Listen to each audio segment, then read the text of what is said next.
Goeiedag geliefde, aan die einde van hierdie week waar ons saam praat en ons leer uit die woord wat wysheid is. En dit bring ons nogal tot ander insigte nie. Ons sluit dan hierdie week af met terug by die boek Jakobus 1 vers 2 tot vers 5.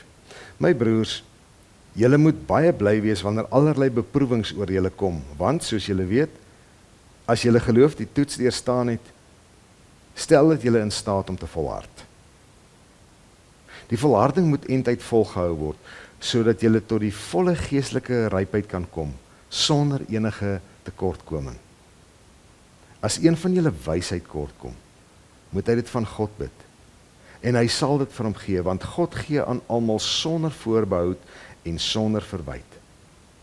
Maar 'n mens moet gelowig bid en nie twyfel nie, want waar iemand wat twyfel, is soos 'n brander in die see, wat deur die wind aangejaag en in die heen en weer gedryf word. Ons leef in 'n wille wêreld, op 'n oseaan wat baie stormagtig is. En ons kan met reg sê, niks in hierdie lewe is gewaarborg nie.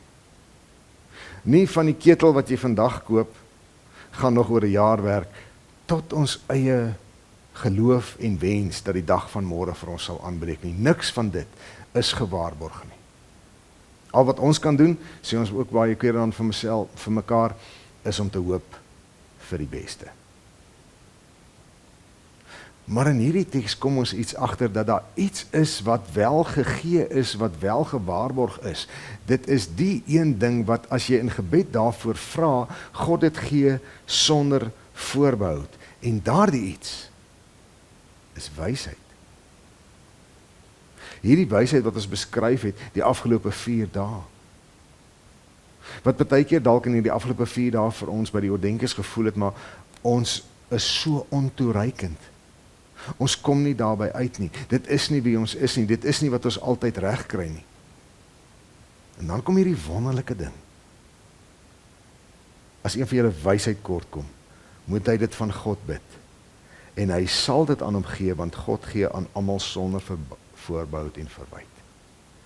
Daar is 'n wonderlike gewaarborgde geskenk vir elkeen van die kinders van die Here in God se hande. En dit is wysheid. Soos dit beskryf is die afgelope 4 dae. So ons het geen verskoning om onsself uit te draai uit wat ons die afgelope 4 dae gelees het nie. Want as jy wysheid van God bid, dan kry jy dit sonder voorbehoud en sonder verwyte. Het jy sulke wysheid? Besef jy dat dit die grootste geskenk is wat jy dalk van God moet afbid in hierdie Kerstyd wat voorlê? Niks wat jy gaan kry onder die Kersboom is gewaarborg nie. Al het dit 'n papier waarborg hierby. Een of ander tyd verval daardie waarborg. Kom ons strewe en ons vra vir die Here vir die grootste geskenk, die geskenk wat ons verseker sal ontvang in die dae wat kom. Wysheid.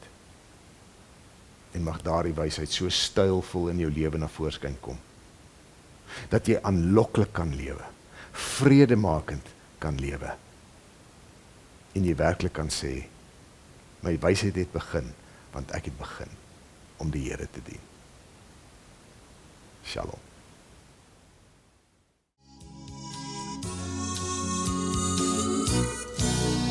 Waar sal ek ware wysheid